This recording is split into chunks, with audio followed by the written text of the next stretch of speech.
내려온 햇살이 나면서 조금 여러분들을 잘 보기 위해서 입고 왔습니다. 제 이름은 송영배입니다. 네, 제가 중국어 전공 선생님께 촬영하고 계신데 들어보니까 제 이름이 송영배라고 하거든요. 네, 그래서 한번 중국어를 배워봤습니다. 지금 고등학교 1학년, 2학년 맞나요? 네. 목소리 너무 좋은데 실망이야. 자, 고등학교 1학년, 2학년 맞나요? 네! 그렇지. 뭐 묻지 않고 이 정도 내야지. 오케이. 아까 나한테 동준 씨. 네, 좋았어요. 오늘 여러분과 함께 한문화 역사특강 대한사랑 역사교실의 주제는 바로 나중에 볼까요? 시작! 우리는 네. 한국에서 여러분 다 살다가 보셨잖아요. 그죠? 혹시 홍콩에서 태어난 사람 있나요? 홍콩에 태어난 사람? 오, 또 있네. 네. 그러면 처음 태어나서 지금까지 계속 살았다고 해요? 그러면 무슨 분이에요? 16년, 17년? 네, 그렇군요. 근데 그대로 우리말 그대로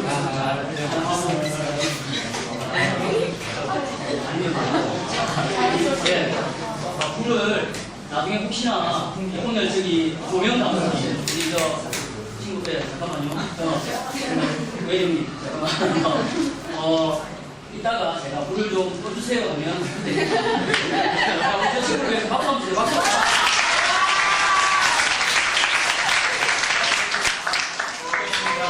오늘 선생님이 질문을 하거나 했을 때 대답을 잘하는 친구, 또 참여도가 좋은 친구에게는 선물을 쏩니다.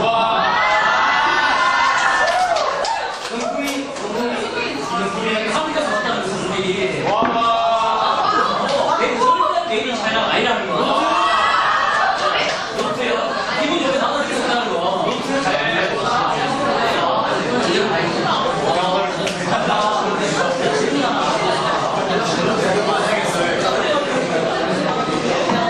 원래 마이크는 영상이 오늘 설치가 안 돼가지고 음성 영상을 볼 때 거기에 이제 스피커 연결하려고 했는데요. 여러분들이 못 들었습니다. 마이크 잡았습니다. 아까 대한사랑 소개 영상 보니까 우리 같은 또래 친구들이 저렇게 역사를 위해서 활동하고 캠페인하는 거 보니까 모습이 어때요? 이뻐요. 이뻐요. 여학생만 봤구나. 어딨어? 여학생만 봤구나. 예쁘네. 선생님 나오는 거 봤어요, 혹시? 네. 어디 나오는가요? 시상식. 손 들고. 비디오요. 네, 어디? 시상식. 맞습니다. 박수 한번 주세요. 박수!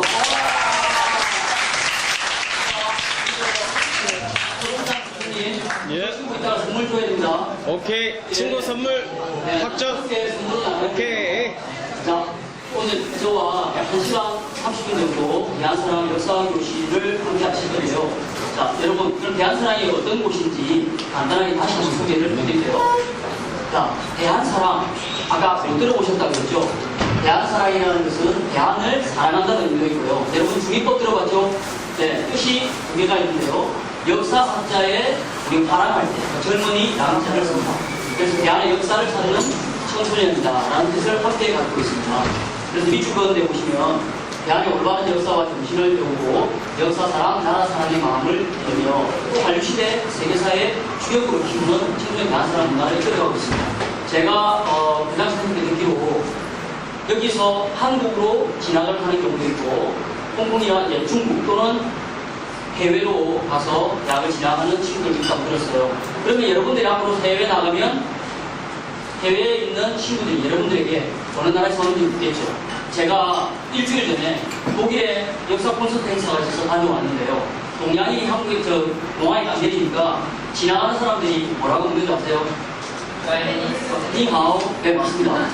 곤니치와 뺏김으로써 기분이 좋았겠어요? 나빴겠어요? 그럼요, 기분 촬영하는데 기분이 더러웠어요. 그래서 어떻게 나는 한국인입니다. 입으로 한국 말을 했어요. 제가 알았던 거는 난 한국인입니다. 그래서 일단 해외에 나가면 동양인이다, 동양인처럼 생겼다라면 어느 나라로 본다? 중국이나 일본으로 본다. 아직까지 우리나라는 많이 알려져 있지 않은 안타까운 현실입니다. 그래서 그 세계화에 여러분들이 이제 주역이 돼서 나갈 때는 당당히 I'm came from Korea, 대한민국은 이러이러한 나라입니다 라고 당당히 말씀해 주실 수 있어야 돼요. 그러면 우리나라에 대해서 자긍심을 가지고 정말 한국에 대해서 잘 알아야 되겠죠. 자, 그것을 대한사랑에서 펼쳐 나가고 있습니다. 그래서 대한사랑은 이렇게 전국 국내에 13개 도시에서 활동을 하고 있고요. 아까 영상에서 보셨죠.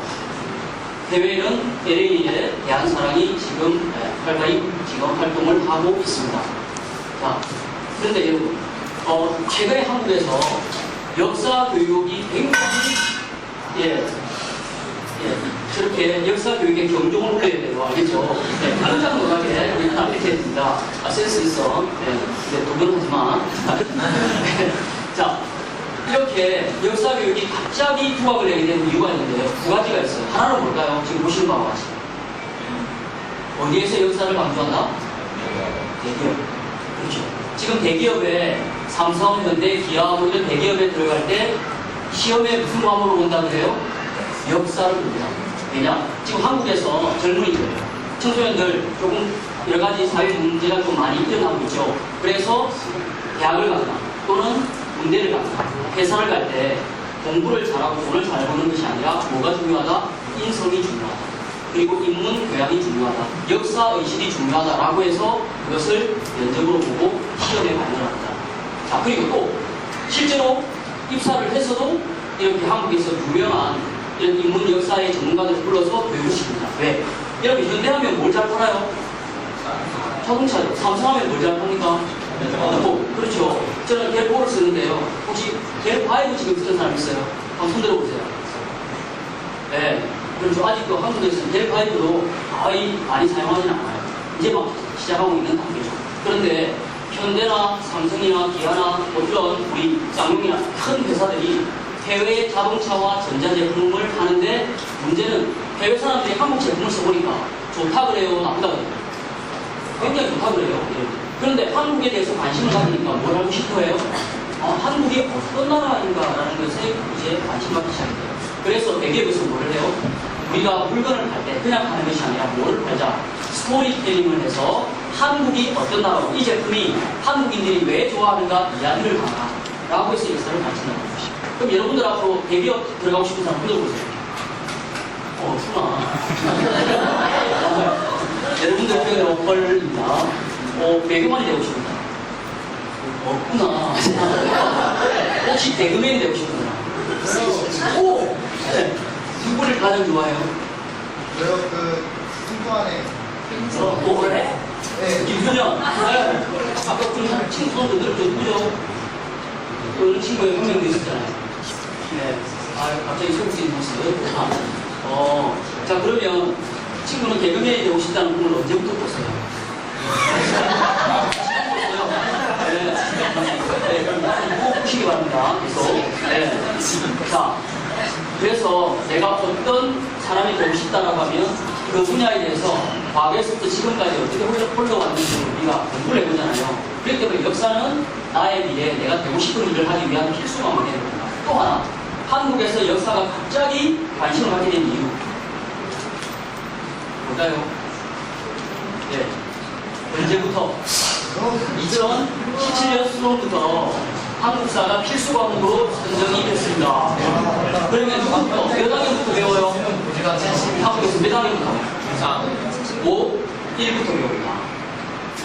그러면 이 이전에는 역사가 필수 과목이었다, 선택 과목이었다. 선택 과목이었어요. 배워도 되고 안 배워도 되고 또 시험을 쳐도 되고 안 쳐도 되고. 그러나 대기업에서 한국 사회에서 역사를 중요하게 생각하니까 이제는 역사를 다시 필수 과목으로 선정을 했습니다. 지금 표정을 보니까 다행이다 뭐 이런 표정이 있는데 여러분들 그래도 역사를 한국에서 배웠죠? 아까 물어보니까 한 친구가 중학교 때에서 이렇게 배우고 왔다고 이야기하더라고요. 자, 그러면 한번 물어보겠습니다. 여러분들 역사 많이 좋아하세요? 네. 자, 한번 제가 물어볼게요. 내가 좋아하는 역사적 인물이나 이 누가 있을까요? 허준. 왜 허준 좋아하죠? 허준이 왜 좋죠? 어떻게 됐어요? 동의보감을 만들어서 야, 역시 이렇게 오늘 조명 거리이기 때문에 아주 마찬가지합니다. 또 한 친구. 누구? 세종대왕? 네, 세종대왕이 왜 좋은가요? 한글을 상기하셔서. 혹시 한 사람만 더? 선생님은 어느 분을 좋아하시나요? 선생님은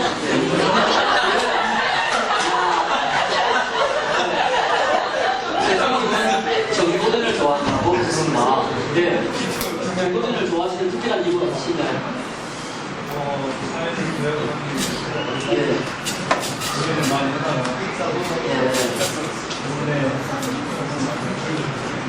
역시 선생님다우신 아주 교육자다우신 말씀 하셨습니다. 자, 그렇죠. 그런데 여러분 한국에서 어른들이 좋아하는 역사 인물이 두 명이 없었어요. 누굴까?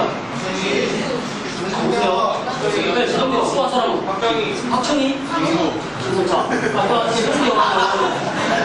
세종대왕은 우리 친구가 이야기했죠. 한글을 상기하기 위해서 우리에게 우리 말을 글을 쓰게 해주시고 있죠. 자, 이분은 신사임당입니다. 어느 분의 어머니? 네? 예, 아들을 많이 낳으셨네요, 그러니까. 율곡이 선생의 어머니시죠. 그리고 글과 문화, 그죠? 그리고 여러 가지 설제도 많으시지만 우리 현모양처 어머니의 대표적인 상을 갖고 계신 우리 신사임당이죠. 근데 이분들을 왜 좋아할까요? 네, 돈에 나오는 이분이기 때문입니다. 네. 자, 그러다 이것은 재밌게 표현한 거고요.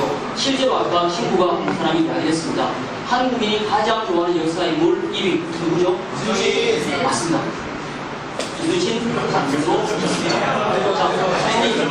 자, 이순신 장군은 지금 서울에 가보시면 옛날 왕이 거치했던 궁궐, 경복궁 앞에 저렇게 광화문 광장에서 지금 딱 메가피스 광장을 쳐가지고 있죠. 자, 근데 여기에서 한번 역사 캠페인을 봤죠. 여기에서 이 거리를 지나가면서 캠페인을 하고 역사 찾기 서명 운동을 하고 청소년들이 활동을 했습니다. 해마다 그렇게 했고요. 8.15 아까 광복절 행사를 여기서 했었습니다. 자, 그런데요, 이 이순신 장군을 배경으로 한 영화가 한국에서 이번에 대박난 영화가 있죠. 영양 맞습니다. 영양 보신 분 혹시? 자, 바위 고개 손 던져 들어보세요. 자, 하나, 이렇게 보시고요. 둘, 셋, 넷, 다섯, 여섯, 일곱. 예. 영양을 어디서 만나요? 한국에서요. 한국 언제 한국 가시죠? 여름 방학 때. 그러면 여기 아까 손들었던 친구들도 언제? 금광시집 한국에 있나요? 예, 한국 가서 여기 왔군요. 지금 홍콩에는 아직 안 왔죠. 불법 다운로드 안 됩니다. 그런데 맞습니다. 이 영양에 근데 여러분 우리가 학교에서 배웠던 내용보다 더 놀라운 뿌리 역사 이야기가 담겨 있어요. 자, 이순신 장군이 전쟁을 하기 위해서 만든 한옥선 앞에 이런 모양의 문양이 새겨져 있습니다. 우리 어디서 봤을까요, 혹시? 붉은 악마. 붉은 악마. 자, 여러분 박수 한번 주세요. 자, 이순신 학교 나왔고, 붉은 악마 학교 나왔습니다. 지금, 이 친구도 선물 받도록 하겠습니다. 자, 보세요. 붉은 악마 봤습니다. 붉은 악마는 사실 여기 있겠죠. 오조선 이전의 나라인 배달국 시대에 우리 동아시아의 최고의 전쟁 영웅이면서 우리 14번째 관웅이라고 합니다. 자, 그런데 일제시대 때 오조선 이전의 뿌리 역사를 단절시키고 신화로 만들어버려서 지금은 우리가 그 역사를 모르게 된 것이죠. 그러나 곳곳에 지구가 남아있는 저 붉은 악마의 성질인 지구천왕의 관계되는 언어, 유적 이런 게 굉장히 많습니다. 여러분, 한국인의 저력, 지금 우리 아시안게임 하고 있죠? 처음에는 힘들고 막 지지만 끝까지 힘을 발휘해서 결국 이겨내고야만 한국인의 귀심. 무슨 힘을 발휘한다 그래요? 그렇지, 뚝심. 맞습니다. 뚝심 누가 해야겠어요? 뚝심. 손들어. 이렇게 하지 말고. 자, 네, 제 친구 박수 한번 주세요. 자. 대답은 자신이 가셔야 돼요. 뚝심도 사실은 지구천왕을 상징하는 뚝기가 있습니다. 원래 명량에 보면 대장이 타는 대장선이 있는데요. 그 대장선은 대장을 상징하는 뚝기가 있습니다. 근데 그 뚝기는 지구천왕을 상징하는 뚝기인데요. 지구천왕에게 제를 지냈던 사당이 있었어요. 그걸 뚝신사라고 합니다. 그래서 해마다 축제를 지내고요. 남중일기를 보면 이순신 장군은 큰 전쟁에 나갈 때는 반드시 지구천왕에게 국제를 지내고 출정했다라는 것이 기록이 되어 있습니다. 자, 그래서 그 지구천왕을 상징했던 국신사가 있었던 섬이 뚝섬이 있어요. 근데 그 뚝섬을 일제시대 때 일본 사람들이 그게 상고 역사를 말살한다고 메고 싶고 나서 없애버렸어요. 근데 그 뚝기와 뚝심, 뚝섬은 남아있는 거죠. 자, 그러니까 없애버려도 그 말은 남아있게 되는 거죠. 그래서 명량에 보면 실제로 이순신 장군이 뚝기를 상징하는 지구천왕을 상징하는 모습들이 나오고요. 실제로 중국 사람들이 외워서 다 구워놓았던 도깨비상을 지구천왕의 어떤 상징으로 붙이고서 외선을 이렇게 부시어버리는 그러한 대학에다가 붙이고 나간 것이죠. 그리고 평소에는 이렇게 스님들이 수행을 하고 물을 닦다가 어떻게 됩니까? 나라가 어려움을 처했을 때 군전이 떨치고 일어나서 나라를 구하는 군인으로 바뀌게 되죠. 그런 성경들이 나오는데요. 그러한 사람들은 전부 다 조선의 성비정신과 이런 성경들은 상무정신으로 대변되는 우리의 뿌리정신을 갖고 있었습니다. 이 상무정신. 그래서 우리나라 스포츠 하는 사람들이 군대를 가서 군대에서 스포츠 경기단에 들어가면 그 팀 이름이 전부 다 뭐예요? 상무죠. 그것이 바로 이 상무정신을 상징하는 겁니다. 그래서 그 근원은 어디서 왔느냐? 여러분 신라의 화랑 들어보셨죠? 고구려 조이선이 들어보셨나요? 네, 이런 화랑과 조이선의 뿌리는 고조선 시대 때 남가에서 유래를 했는데요. 그 남자가 바로 대한사랑의 남자입니다. 그래서 그러한 남가정신, 상무정신을 명량에서 그대로 볼 수가 있습니다. 그러니 학교에서 우리가 조금 대충 배웠던 내용이나 배우지 않았던 내용들이 영화 속에서는 그대로 역사적인 어떤 그런 인물을 그대로 반영한 것이죠. 자, 그리고 아까 교장 선생님께서 설명을 잘 해주셨죠. 오늘이 무슨 날? 개천절. 자, 시작합니다. 개천절은 아까 교장 선생님이 말씀을 하셨지만요. 누가 어떻게 어떤 나라를 세운다니까요? 이렇게 강원항공에서 고조선을 여신한다. 맞죠? 우리 조명걸 해야 되겠네요. 자, 박수 한번 주세요. 오늘도 여러분 이 고조선과 개천절의 진실된 역사를 한번 다시 되짚어 보겠습니다. 자, 우리가 지금까지 배웠던 교과서에는 이렇게 나오죠. 어느 날 곰과 호랑이가 황후에게 찾아와서 사람이 되게 해달라고 빌었죠. 근데 곰은 잘 참았어요. 호랑이는 못 참았어요. 좀 뛰쳐나갔어요. 그 참았던 곰은 누가 됐어요? 여인이 되었어요. 재주가 좋아요. 그죠? 이렇게 해서 전부 다 곰과 호랑이의 이야기가 우리의 뿌리 역사인 고조선 이야기에 나옵니다. 자, 그런데 과연 그렇게 되면 우리는 곰의 자손일까요? 여러분, 곰과 호랑이 찾아갔죠? 자, 황현이가 뭐라고 합니까? 우리 개그 하고 싶은 친구. 황현이가 뭐라 그래요? 조사하고 나나와 이렇게 이야기하죠. 조사를 한번 해봅니다. 뭐라고? 과연 당군 할아버지가 곰을 낳으셨다는데, 당군 할아버지는 곰이 낳으셨다는데, 그럼 우리는 왜 사람일까? 라는 이 문제를 한번 짚어보자. 근데 문제는 이것뿐만이 아니다. 불편한 진실이 있는 거죠. 자, 보겠습니다. 이런 이야기가 있어요. 방금께서 보시죠. 늘 욕심만 하던 네가 너를 보라고 쑥과 말을 부리는 동물에서 100일을 버틴다. 대단하고 거기 뭐랍니까? 그건 여기 정도가 있고요. 하고 딱 했는데 그럼 호랑이는 어디니? 하니까 땀을 이러립니다. 뒤에 보니까 뭐 밥그릇이죠. 또 도망갔어요. 그런데 어떻게 했다? 왜 가는기가? 몸이 네, 몸이 먹었어요. 그렇죠. 자, 이런 재밌는 표현인데, 자, 생리학적으로요. 곰과 호랑이는 초식 동물일까요? 초식 동물일까요? 초식 동물입니다. 잠시, 네, 좋습니다. 그러면 곰과 호랑이를 실제로 같은 동물에 넣어놓으면 사이좋게 참을까요? 싸울까요? 네, 서로 잡아먹는 게 아니 납니다. 그래서 이건 솔직히 말하면 말도 안 되는 소리를 심하게 거고. 자, 그리고 쑥과 뭐를 먹여요? 마늘. 그것도 양념을 줘요, 안 줘요?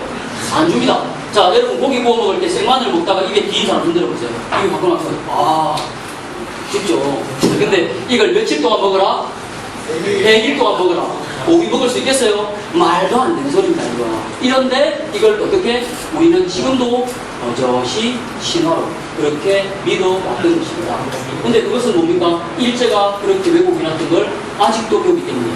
그러면 진짜 과연 개천절은 고조선을 공부한다니까. 자, 원래는 여러분 오늘 대한사랑 역사교실에서 오늘 이 개천절이 어떤 날인지에 대한 진실을 들려드리도록 하겠습니다. 자, 일제가 왜곡하기 전에 일본에 남아있는 우리 역사의 뿌리 이야기가 지금 일본이 많이 가져간 그 자료를 보면요, 이렇게 나와요. 개천절은 환웅천왕이 고조선 이전의 나라였던 배달국을 건국한 나라였습니다. 그래서 우리는 단군조선의 개국일인 줄 알지만 그게 아니라 실제로 백두산 신당수하에서 우리 한민족의 뿌리 국가인 배달이라는 나라를 건국한 나라다. 여러분 배달 들어보셨어요? 배달민족. 네, 배달민족 뭐예요? 맞아요. 네, 애기죠. 배달. 막 치즈 먹는 거죠. 우리가 어떤 민족입니까? 그래서 막 이렇게 나오죠. 네, 어떤 민족은 뭐 짜장면 배달하는 민족이 아닌데, 그죠? 역사를 모르면 그렇게 해요. 이 배달이라는 뜻은요, 여러분, 달이라는 것은 땅을 이야기합니다. 햇볕이 비쳐서 밝게 비추는 땅을 무슨 달이라고 해요? 양지, 양달이라고 그러죠. 그럼 반대로 그것에 따라서 그늘이 진 땅을 뭐라고 해요? 음달이라고 그러죠. 그거는 음양에서 나왔습니다. 아까 교장 선생님께서 태극기의 의의를 설명하실 때 음과 양을 이야기하셨는데요. 양달, 음달에서 양달, 음달이 나왔어요. 자, 그러면 배달은 무슨 뜻이냐? 원래 박달에서 왔습니다. 박달당. 박달은 밝은 땅이다. 이런 뜻입니다. 아사달과도 통하는 말이죠. 그래서 그러면 여러분 빗금으로 쭉 이렇게 돼서 올라가기 힘든 이런 달은 비탈이라고 하죠. 원래 이것은 비금진 달이다라고 해서 빗달에서 왔습니다. 그래서 우리가 쓰는 언어에는 이러한 다 뿌리 역사의 이야기를 담고 있어요. 자, 그런데 그걸 모르니까 어떻게 돼요? 우리가 어떤 민족입니까? 하면서 벌써 갔습니다. 많이 나래가 나죠.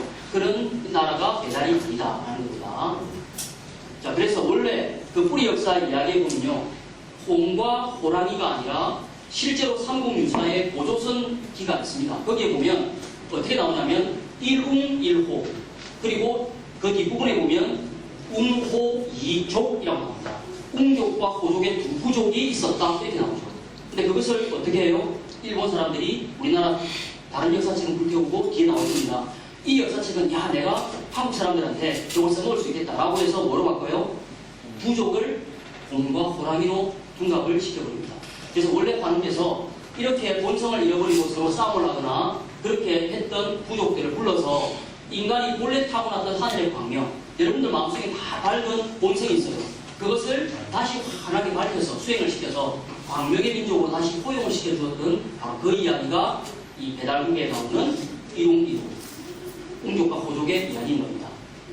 자, 그래서요, 다시 한번 정리를 하면요, 우리 자, 한번 오늘 새로운 이야기 알았으니까 한번 같이 읽어볼게요. 자, 시작. 한민족사의 첫 발자국 배달, 밝은 광명의 나라 배달의 계곡 신시개천, 한국 말기에 황천왕께서 칠세관인으로부터 정통의 신표인 천부와 인세계를 전수받아 풍백, 부사, 문사를 비롯한 몇몇 대처한 30명을 거느리고 해 뜨는 곳을 향해 이동하다가 백두산 근처에 이르러 신시를 내리셨다. 당시 그곳에 살던 종족 가운데 교화를 도와 고족을 추방하고 교화를 받아들인 흥룡과 더불어 대화의 교례를 이루어 민족사 최초의 국가를 세우셨다. 오타가 좀 났네요. 한 개 어입니다. 교례할 때. 그래서 그 자체가 광명의 도시, 신의 도시라는 것을 만들었다는 거예요. 이런 신시로. 그러니까 우리 태고 시절의 역사 이야기는 뭐가 있어요? 이미 우리는 하늘과 소통했던 이런 뛰어난 문화가 있었다. 그러한 도시를 내렸다는 겁니다. 서양인만 있는 줄 아시죠? 우리의 배달 역사의 시작이 신시로부터 나옵니다. 자, 그럼 이제까지 배웠던 우리의 역사 한번 짚어볼게요. 자, 여러분, 우리가 이제까지 배웠던 최초의 나라는 어떤 나라입니까? 고조선. 예. 너무 긴장 안 해도 돼요. 자, 고조선. 자, 그런데 고조선에서부터 지금은 어떤 나라예요? 대한민국이죠. 자, 이번에는 여러분들이 아는 내용을 거꾸로 짚어서 뿌리 역사로 거슬러 올라가고 있습니다. 자, 대한민국입니다. 대한민국 앞에는 어떤 나라가 있었을까요? 대한제국. 그 대한제국의 앞에는 조선왕조죠. 조선 앞에는 고려입니다. 고려 앞에는 서서히 답이 안 나오시나요? 네, 신라와 아래로 남북 시대 맞습니다. 자, 그 앞에는 서서히 답이 안 나오기 시작합니다. 또 그러니까 갑자기 당황스럽죠. 네, 고구려 백제 신라 가야 3국 플러스 1 4국 시대로 나옵니다. 그죠? 자, 그 앞에는 이제 생각을 항상 해봐야 됩니다. 자, 예, 그렇죠. 이런 나라들이 함께 공존했던 열국이다 하는 분이 있습니다. 자, 그 앞에는 어떤 나라였죠? 그렇습니다. 고조선입니다. 그러면 여기 조선과 여기 조선은 어떤 차이가 있다 그래요? 네, 이름은 똑같은데? 그렇죠. 옛 조선이라서 이성계가 세운 근세 조선이 조선이라고 부르고 앞에 옛 조선을 붙였다고 하죠. 예, 상 받을만 해요. 오늘 하나 더. 네, 그런 욕심은 버려도 됩니다. 네. 자, 그런데 방금 우리가 오늘 개천절의 의미를 보니까 뭔가는 모르겠지만 앞에 나라들이 있었다라는 흔적은 뭐하죠? 자, 여기에 감추어지고 사라졌던 역사를 오늘 한번 여러분과 함께 파헤쳐보도록 하겠습니다. 자, 우리가 학교에서 배웠던 고조선의 대표적 유물 뭔가요? 청동거, 가물, 거울. 이건 공식적인 용어로 뭐라고 부르죠? 아주 잔무늬, 그죠? 잔무늬 청동거, 다뉴, 세문경 들어보셨죠? 머리카락보다 작은 그런 가는 줄기를 이렇게 새겨 놓아서 지금의 가공기술, 세공기술로도 만들기가 어렵다는 초정밀도의 그러한 기술로 만들었다고 하죠. 여기 두 개 보면 고리처럼 생긴 게 있죠? 단추구멍처럼. 여기다가 끈을 매달아서 어디에? 목에다가 매달았다고 해요. 그러면 아침에 햇살이 쫙 비치면 어떻게 될까요? 비치죠? 예. 스포트라이트를 받게 됩니다. 누가 이것을 목에다가 메었다? 족장. 그러면 고조선이니까 누굴까요? 광개토대왕. 네, 그럼요. 광개토대왕. 네.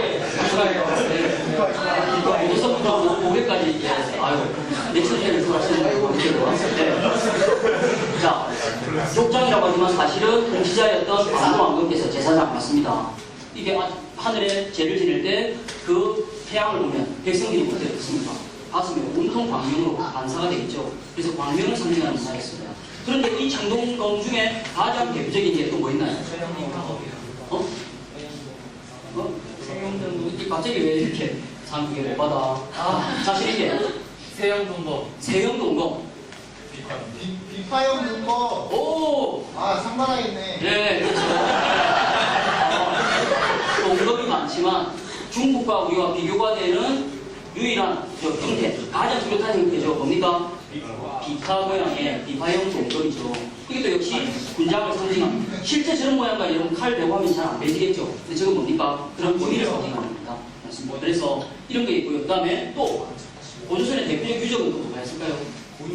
고인돌 맞습니다. 고인돌도 나오고요. 고인돌 앞에 여러분 우리나라 유적 중에서 5,000년 이상 된 유적이 지금도 남아있어요. 북한식 거인돌 반대. 고인돌도 맞습니다. 고인돌도 맞고요. 동굴이야. 제가 말씀드리고 싶은 건 이겁니다. 뭐요? 신난천.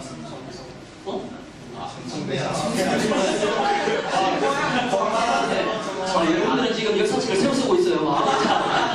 네. 청성대는 어디에 있는 거? 그렇죠. 경주에서 이렇게 별을 만지겠던 바로 그 청성대는요. 요건 강화도 마리산의 초대 단군 왕검에서 하늘에 천재에게 죄를 지내기 위해서 축조를 시켰던 제천단이죠. 자, 여러분 여기는 둥글게 생겼죠. 여기는 네모 반듯하게 생겼어요. 요걸 요 아래에서 좀 위쪽으로 본 모습은 이렇습니다. 자, 그럼 여기 계단에 뚜벅뚜벅 올라간 사람은 누구다? 왕이다, 제사장이다. 당군께서 올라가셔서 누구와 소통을 하셨을까요? 하늘, 신, 천재. 맞습니다. 그리고 나머지 백성들이나 신하들은 여기서 같이 전절을 했겠죠.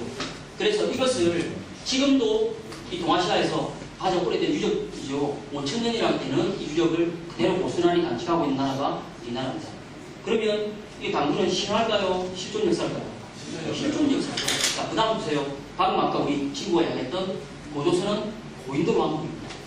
여러분 고인돌의 뜻이 뭔지 들어보셨어요? 이거 죽은 사람들. 네, 죽은 사람들인데 고인돌은요 순수한 거죠. 고인의 돌. 제가 태어나서 처음 듣는 단어입니다. 네, 죽은 사람, 그러니까 고인의 돌이다. 그렇군요. 네. 제가 한번 써보게 되겠습니다. 맞아요. 자, 이 친구 박수 한번 주세요. 야.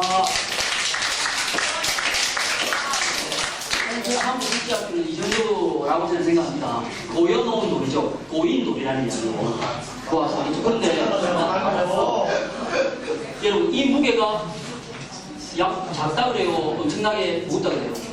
엄청나게 무겁죠? 그럼 이 무거운 돌들을 움직이게 하려면 바퀴요. 그것을 한두 사람이 하면 안 되기 때문에 실제로 고인돌이 있는 흔적은 무엇을 상징한다 그래요? 누구를 상징합니까? 힘, 그죠? 권력, 정치, 대단한 그런 통치자의 힘을 상징한다고 그러죠. 수백 수천 명이 모여야만 옮기고 덮을 수 있어요. 자, 그리고 이것도 역시 마찬가지로 아까 똑같습니다. 하늘은 둥글고 땅은 네모 같다고요. 숫자로 나타낼 때는 하늘은 1, 땅은 2로 상징했어요. 그리고 사람은 그 안에서 살기 때문에 3으로 상징해서 요 안에 사람을 넣죠. 그래서 하늘과 땅과 인간이 하나가 되는 사상을 고인돌에 새겨놓았던 겁니다. 우주가 하나가 되는 거죠. 자, 그런데 이 고인돌이 여러분 놀랍게도 전 세계 약 5만 개 정도가 있는데요. 몇 개가 있어요? 3만에서 4만 개가 어디에 있어요? 고조선 우리나라에 있습니다. 그러니까 전 세계 저 보세요. 왼쪽에 고인돌이 이렇게 많은데요. 그 중에 한국, 북한, 러시아 과거에 고조선의 영역에 있던 곳에 대부분 다 있습니다. 그러면 고조선은 어떤 나라다라고 지정할 수 있어요? 엄청난 힘과 영역과 그런 막강한 권력을 지녔던 나라다라는 알 수가 있죠. 그래서 중국은 자기들 역사를 계속 거슬러 올라가 보면 어느 역사와 맞닿게 돼요? 고조선의 역사와 계속 맞닿게 됩니다. 그리고 그 이전의 역사까지도 자꾸 만나게 됩니다. 자, 그럼 이제 과연 우리가 학교에서 배웠던 내용은 이랬는데 그럼 이렇게 방금 보았던 내용만으로도 진짜 저런 역사가 있을까? 우리가 모르는 역사가 있을까? 저런 어마어마한 힘을 가지고 그런 세력을 가졌던 고조선이라면 여러분들이 역사책에서 한국에서 봤던 홍콩에서 봤던 역사책에서 봤던 고조선은 어느 정도 나와요, 분량이? 한쪽 많아봐야 한 장, 두 쪽 내지 한쪽 반 정도 나옵니다. 맞나요? 많아봐야 한 장, 한 두 장 넘지는 않는 걸로 제가 알고 있습니다. 그럼 저렇게 막강했던 고조선은 다 어디로 갔을까요?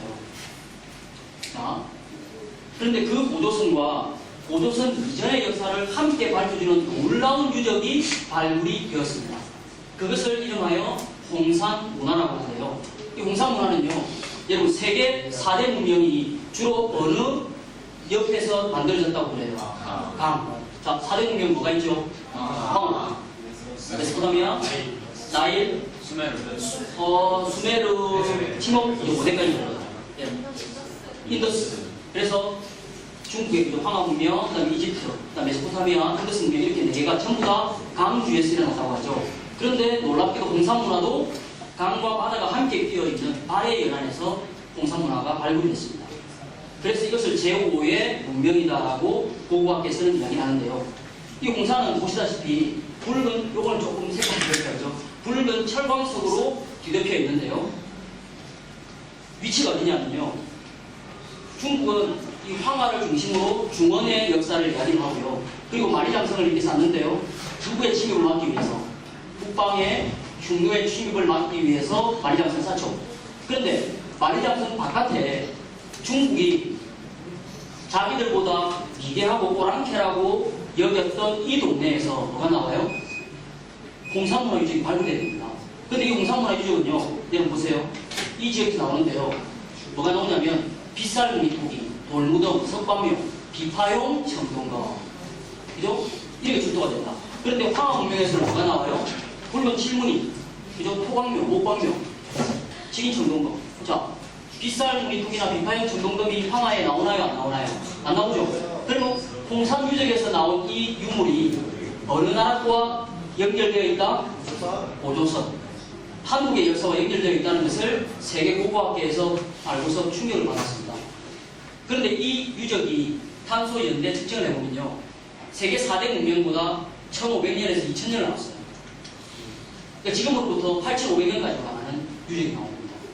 그런데도 이런 토기들이 나왔고요. 청동검이 나왔어요. 그리고 보세요. 완벽한 문명이다라고 해서 중국 고고학계에서는 뭐라고 했냐? 굉동이다 라는 표현을 썼습니다. 그래서 1919년부터 지금까지도 발굴을 계속하는데요. 세계 4대 문명보다 앞서는 가장 오래된 문명으로 평가를 이미 받았습니다. 그래서 중국이 가만히 보니까 그러면 이 지역은 자기들이 이야기하는 위대한 사람들이 사는 곳이어야 하는데 자기들보다 훨씬 앞선 시대에 더 뛰어난 문명이 나왔으니까 과연 저 시대에는 어느 나라가 있었을까? 저 유적의 주인공은 과연 누구일까? 중국도 알까요? 모를까요? 알았어요. 그래서 요거 우리 걸로 덮어보자. 우리 걸로 만들자. 라고 해서 시작한 역사 왜곡 프로젝트가 뭐라고 그러죠? 맞습니다. 동북동정. 동북방에 있는 한민족 역사를 자국의 역사로 편입하는 그 프로그램을 시작해서 이미 끝냈습니다. 자, 거기 공사문화에 보면요. 아까 우리 봤죠? 강화도 마리산에서 봤습니다. 둥글고 네모나게. 하늘은 둥글고 땅은 네모 방정하다라는 의미에서 모든 고대사의 재단들이 다 나오는데 그 재단의 원형이 되는 유적이 공사문화에서 나와버립니다. 근데 똑같은 모양으로 나왔습니다. 하늘과 땅을 만드는 모양. 자, 그리고요. 거기는 어떻게 나옵니다. 인류 최초의 이제까지 아버지 문화 이렇게 나왔는데요. 공산유적에서 여신묘가 나왔어요. 어머니 문화가 나왔어요. 자, 그리고 이 여신묘에 나오니까 뭐가 나왔어요? 곰 발바닥과 곰 이빨이 나오는 거예요. 그러면 여러분, 우리 역사에서 곰 문화가 나오는 거 아까 무엇이 됐어요? 고조선이죠. 배달국과 고조선 이야기잖아요.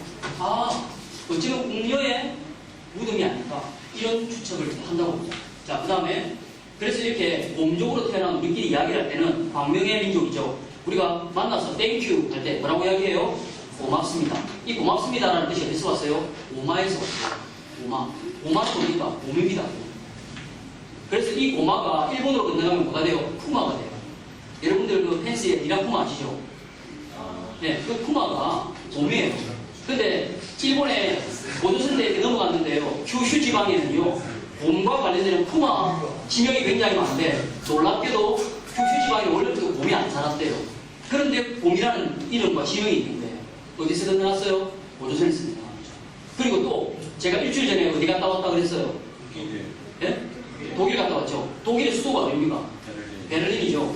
놀라운 것은 베를린의 뜻이 뭔지 아는 사람? 누구? 되게 알고 있었어요? 찍을 거야? 이야, 찍을 거야? 역시 홍콩 한국 부치라 이런 찍는 것도 제가 박수! 야. 베를린이 곰입니다. 그래서 북방 이렇게 문명을 타고서 서양에도 유럽에도 로마도 가봤고요. 제가 독일도 가봤고요. 다 이렇게 돌아봤는데 아직도 곰이 많이 이렇게 있어요. 그리고 또 뭐가 있냐면 우리가 쓰는 용과 오망의 문가 실제로 독일에도 있고요. 그리고 이탈리아 로마에도 가니까 실제로 용을 이렇게 3개 나오더라고요. 그러니까 이게 전부 다 하나의 문명권에서 건너갔다라는 흔적이죠. 그래서 그런 광명의 민족으로 태어난 아이를 축복하는 말로 뭐가 돼요? 꼬마라고 얘기하는 꼬마에서 꼬마가 된답니다. 자, 그리고 또 하나 아까 여신상에 비해서 또 남신상이 하나 발굴이 됐는데요. 이것은 뭐냐? 누군가가 이렇게 손을 잡고 노래를 하듯이 수행을 하는 주문을 배우듯이 이런 모습이다 라고 해서 교수 신문에는 뭐라고 하냐면 권력자가 수행을 하는 모습은 세속적인 권력자와 제사장의 역할을 겸한 훗날 고조선의 당군 왕건과 같은 존재였을 가능성을 크게 시사한다. 이런 모습입니다. 그러니까 이 시대에는 이미 어떻게 수행을 하고 영성문화가 있었고 재단이 있다. 그래서 홍산유적에는요, 여러분 뭐가 없냐? 아까 그 비파형 청동검은 나왔는데요. 뭐 돌 화살촉이나 뭐 이러니까 화살, 촉, 칼 이런 게 거의 안 나온대요. 한마디로 저 시대에는 전쟁이 있었다 없었다? 없었다는 걸 상징합니다. 자, 그리고요 또 하나 놀라운 것은 홍산문화에는 옥이 그렇게 많이 나왔어요. 옥은 영원 불멸을 상징한다고 하죠. 그런데 이 옥기 중에 보세요. 곰 모양 그리고 용과 공황의 모양의 옥이 나왔습니다. 여러분 여기가 어디예요? 홍콩이죠. 제가 홍콩에 와보니까 홍콩도 중국 영향권이라서 어떤 색깔을 제일 좋아해요? 빨간색. 신성하게 생각하고 그죠? 옛날에 왕이 아니면 빨간색 안 쓰잖아요. 근데 그 분류색 중에 지명이나 이렇게 간판을 보면 뭐가 하냐면 공이나 용이 들어가 있는 그런 간판이 많더라고요. 왜? 중국은 자기들 스스로를 누구의 아들이다라고 표현한다고 합니다. 용의 아들이다 이렇게 표현한다고 하죠. 그런데 홍산유적에서 뭐가 나왔어요? 용과 공이 나온 거예요. 용과 공의 원형이 나오는 거죠. 자, 그리고 또 이렇게 다양한 옥기를 이렇게 사용하는데 이건 뭐냐면요. 여러분, 여기 머리 위에 뭔가 기중하게 올렸죠?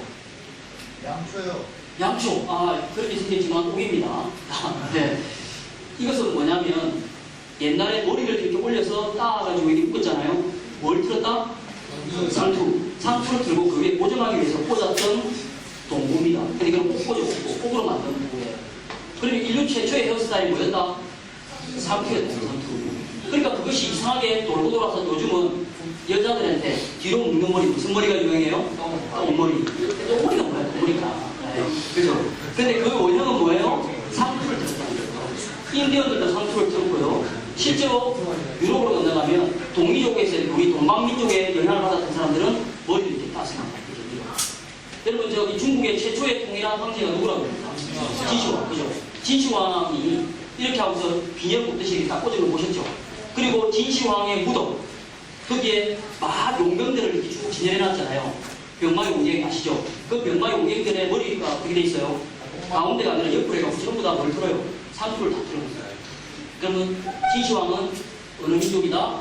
한민족에서 건너간 동민족이다. 자, 그리고 이 홍산유적에서는 뭐가 나오냐면요. 보세요. 도장이 나와요. 도장. 옥으로 만든 도장이 80년 전에 나왔어요. 여러분, 도장은 어떤 용도로 쓰는 걸까요? 사인하는 거. 결제하는 거. 그죠? 그럼 이 시대에 이미 제도가 있었다.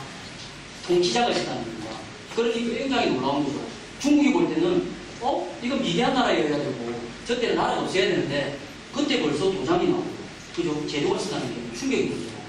그래서 아까 우리 배달국 건국했던 개천제를 볼 때 황천하께서 천부와 인을 전수를 받았다고 하죠. 그때 도장 이미 그 시대가 있었다는 것을 뒷받침하는 유물이 나오죠.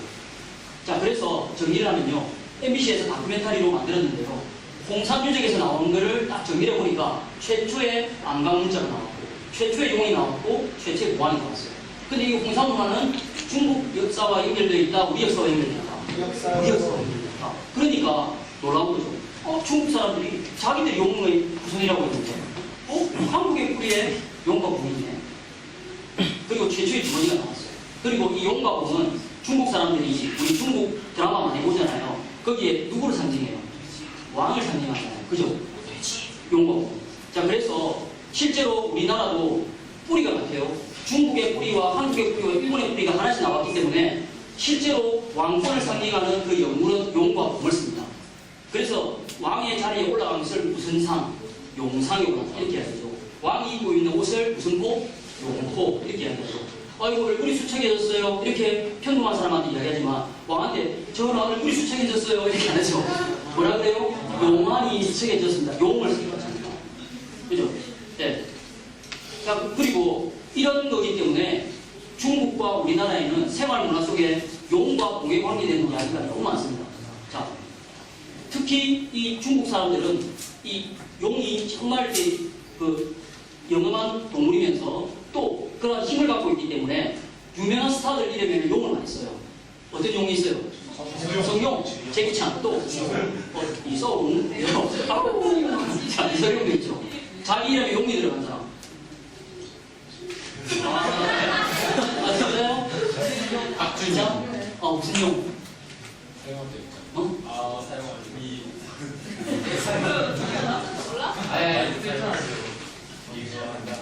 우리가 샤이니에 민호 늘 담당하고 이거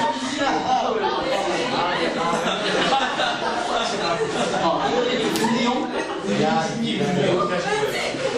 이름 좀 가르쳐주세요. 우리 친구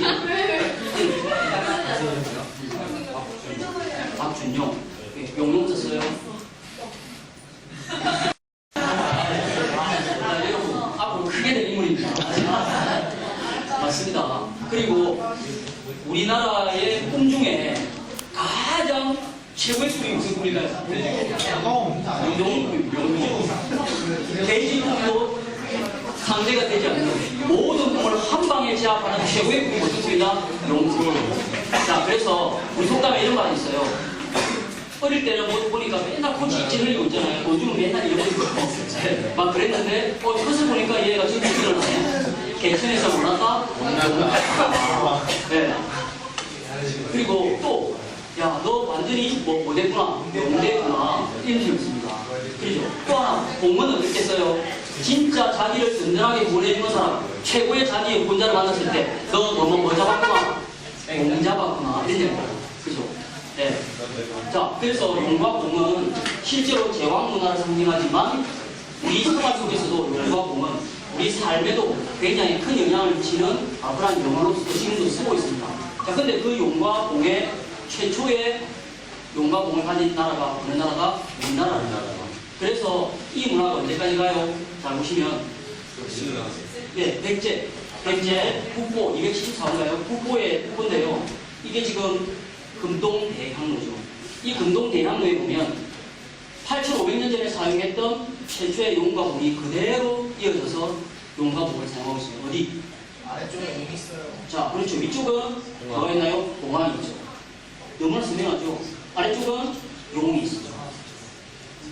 이렇게 용과 공이 서로 맞춰보면서, 즉 우리나라가 동아시아에서 어떤 나라다? 진정한 제왕의 나라, 천자국이라는 것을 상징합니다. 고구려도 용공을 썼고요. 백제도 용공을 썼고, 신라도 용공을 썼고, 우리나라는 다 용공을 썼습니다. 다만 누가? 차이나가 그것을 가져갔고요. 그래서 우리는 한국과 뭐가 나? 차이나 이렇게 됩니다. 박수 주세요.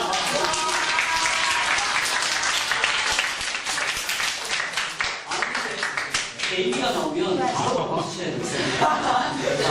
자, 그러면 같은 국에서 나온 한국과 중국의 역사라고 제가 말씀을 드렸죠. 왜? 역사의 흔적에는 그것을 그대로 보여주니까요. 자, 그래서 원래 하나의 뿌리국가에서 발려져 나올 때 황후께서 백두산에서 신시 배달국을 드셨고요. 중국은 반고가 사미산으로 내려가서 중국 황하 쪽에서 중국의 민영을 받게 됩니다. 그런데 여기서 동주국은 어디서 가져갑니까?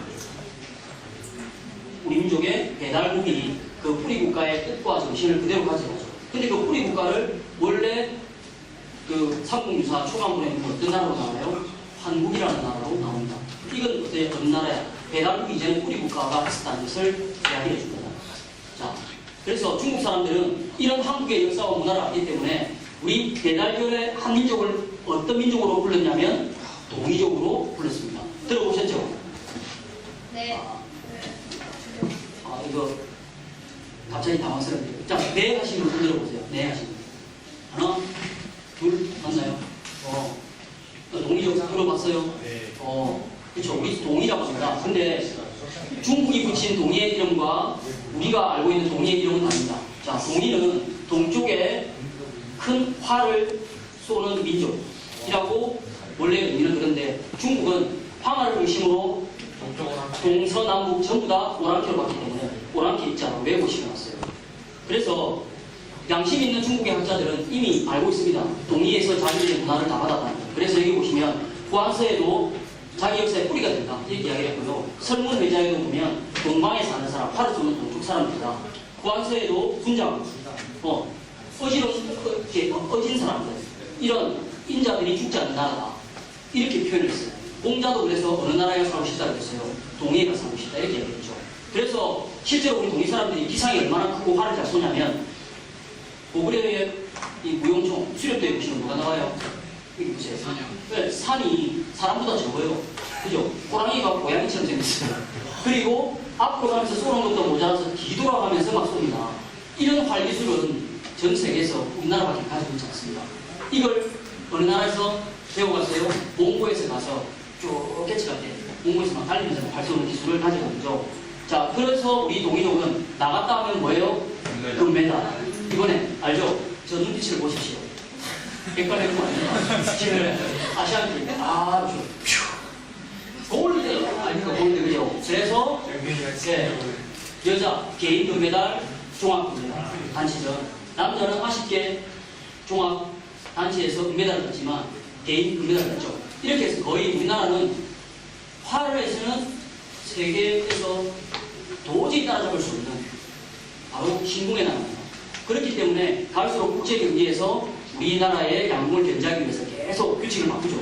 그래도 우리나라가 몇 년만 지나면 또 적응을 해가지고 또 금메달을 따죠. 이번에 여자 아시안게임 금메달들은 광저우 아시안게임 이후에 4연패를 했습니다. 한 번도 금메달을 놓치지 않았다고 하죠. 그게 바로 동이족이 갖고 있는 DNA라는 겁니다. 자, 그런데 이 동이족의 물세출의 영웅이 누구라고 했어요? 칠천왕이라고 했죠. 붉은 악마. 근데 이 붉은 악마는 누가 만들었냐면요. 중국의 사마천의 사기에서부터 나옵니다. 사마천 사기에 그 공사에 제일 처음에 나오는데요. 뭐라고? 시우는 고대 동의의 천자였다라고 해서 황제라는 것을 인정하고 들어갑니다. 그런데 한 번도 중국의 시조라고 하는 황제 헌원과 10년 동안 72번을 싸우고 한 번도 전 적이 없어요. 그래서 중국 사람들 입장에서 너무 두려운 거예요. 그러니까 뭘로 만들었어요? 도깨비로 만든 거예요. 자, 우리 담임 선생님 아까 계시다가 지금 나가셨는데 선생님 평소에 따뜻하셔요? 무서우세요? 이것도 저것도 아니니까요. 어떻게 잘해주시죠. 우리가 무서운 선생님을 보통 어떤 선생님이라고 이야기해요? 호랑이 선생님. 선생님이 호랑이에요? 아니잖아요. 그렇게 표현한 거죠. 역시 중국이 두려워하는 영웅이었기 때문에 신출 규모라고 이렇게 해서 도깨비처럼 표현하는데 그것을 우리는 붉은 악마로 썼던 겁니다. 그러니까 이것을 전쟁을 나가는 사람들은 전쟁의 어떤 신으로서 상징을 보여주는 거죠. 그래서 아까 명량의 이순신 장군도 이 지우천왕을 상징하는 규면화 이 도깨비 문양을 갖고 나가서 한 번도 전직이 없잖아요. 자, 그런데 이제 중국은 우리가 월드컵 이후에 지우천왕을 대한민국 하면서 우리의 조상을 찾으니까 어이구 신화로 만들어 놓았던 이 지우천왕이 한국 사람이 되어버리면 자기들보다 역사가 더 길어지잖아요. 그러니까 어떻게 지우천왕도 다시 신화가 아니라 실존하는 중국의 조상이다라고 바꿔버려가지고 이렇게 사당을 짓고 자기들 역사를 피우시겠습니다. 자, 그런데 여러분 이 지우천왕이 영화에 나오는 게 있습니다. 중국 드라마는 워낙 이렇게 유명해가지고 무협지 이런 소설들을 영화로 많이 만들죠. 뭐예요? 동방불패. 그죠? 동방불패. 근데 동방불패는 원래 김용 아십니까, 여러분? 소설가 김용. 잘 모르는데 여러분들의 아빠, 엄마 세대, 할아버지, 할머니 세대는 김용하면 모르는 사람이 없을 정도로 중국에서 제일 유명한 소설가입니다. 무협지의 거의 1인자. 지금까지 나오고 있는 중국 판타지 무협 소설의 근원이 누구에서 나왔다? 거의 김용에서 나왔어요. 영문 들어봤어요. 녹정리, 의천노령기 완전으로. 예. 근데 거기에 실제로 동방불패에 나오는 주인공, 이 사람은 누굽니까? 젊은 날의 이연걸입니다. 여러분 잘 몰라요. 이연걸이에요. 예. 근데 지우천왕의 후손들을 요족이로 부르죠. 실제로 요족이 운남성에 살아요. 그런데 이 동방불패는 임청아가 주인공을 맡았습니다. 자, 임청아가 맡은 이 동방불패의 부채를 보세요. 뭐가 그려져 있나요? 해와 달이 그려져 있죠. 그래서 해와 달 1월을 모시고 하늘에 신께 죄를 지내면서 그렇게 무술을 신공을 연마했던 이런 사람들이 동방불패에 나오는데요. 이 동방불패에 이런 사람들이 전부 다 그런 지구의 우선이니까 동이족이잖아요. 그런데 중국은 자기 역사의 컴플렉스를 뒤덮기 위해서 어떻게 동방불패를 착한 사람으로 또는 아딘으로 바꿔놓은 겁니다. 그래서 중국 사람들이 연합을 해서 물리쳐야 될 대상으로 만들어버립니다. 그래서 동방불패라는 말 자체가 뭡니까? 이 동방에서는 패할 수가 없는, 패한 적이 없는 절대 우수가 됩니다. 근데 이 사람은 누구예요? 요족으로 나와요. 보세요. 실제로 영화 속에 이렇게 나옵니다. 너희 간이는 수가 제일 적은 요족을 더 괴롭혀왔다 이때까지. 요족이라고 나오죠. 동방불패를 얘기합니다. 여기 보면 실제로 팔개 모양이 나오죠. 태극기의 그 문감리 중에 그런 표가 나오잖아요. 그러니까 실제로 요족들은 우리의 그러한 것을 그대로 받아서 썼던 사람들이고요. 그들은 지금도 운남성에서 살고 있는데 다큐멘터리에서 찍은 게 뭐라고? 중국에서 만난 가장 아름다웠고 순박한 사람. 운남성의 요족이다. 이 사람들은 우리와 같은 뿌리인 동이족이다. 그리고 지금도 저렇게 지우가라고 해서 지우의 집안이다라고 해가지고 항상 이렇게 지우를 그리면서 뿔처럼 생긴 이런 관을 쓰고 춤을 추고 무용을 합니다. 예쁘죠? 네. 여러분들이 막 많이 보네요. 박수가 나올까요?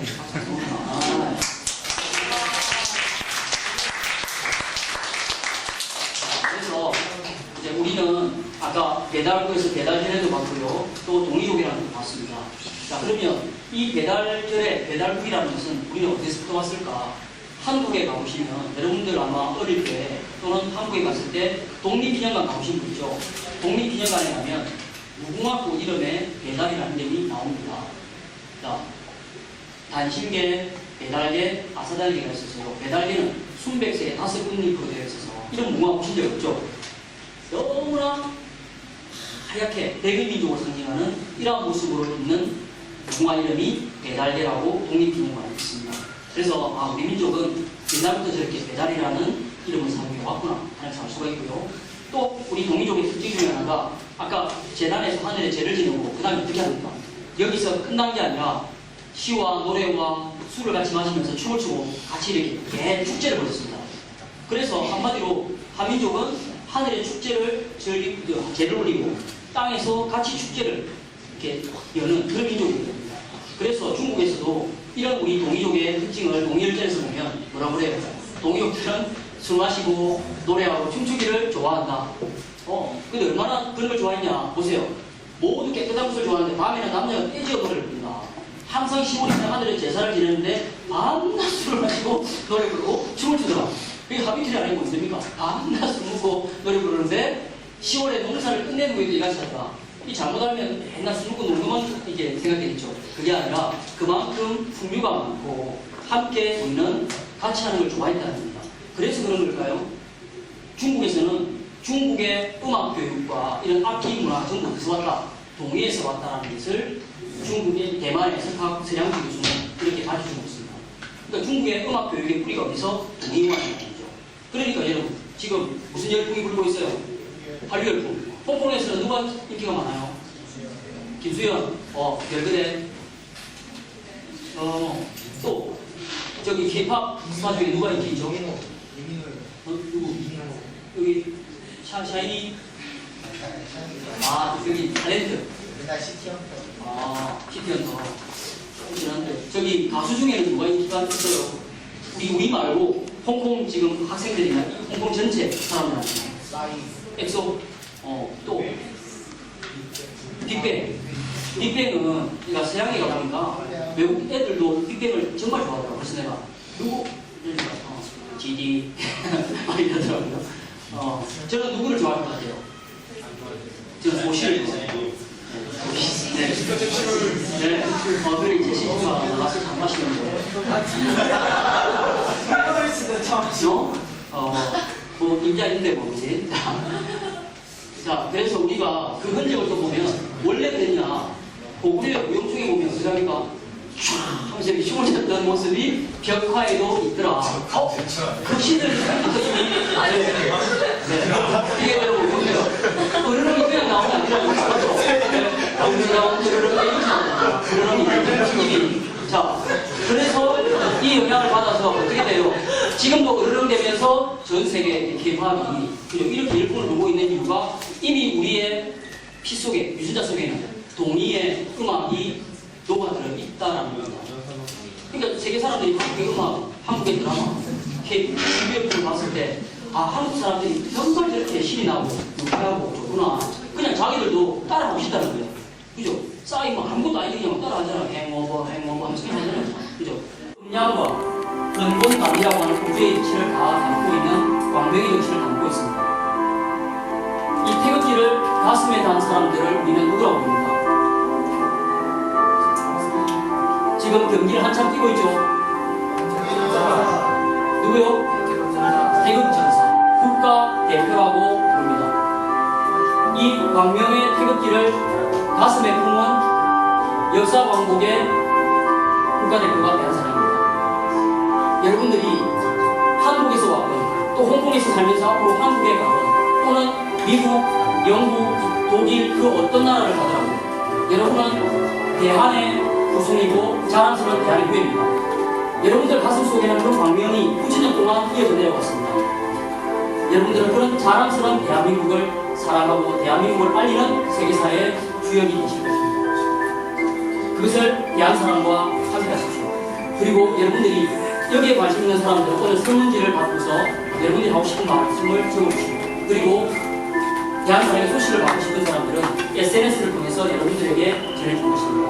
여러분들이 한국에 왔을 때 또는 대학에 진학을 했을 때 그때 한국에 있는 여러분들의 친구들과 함께 대한사람을 공동할 수가 있습니다. 여러분들 오늘 가서 뜨거우셨나요? 감동 받으셨어요? 네. 우리는 자랑스러운 대한민국입니까? 네. 박수 한번 주시죠.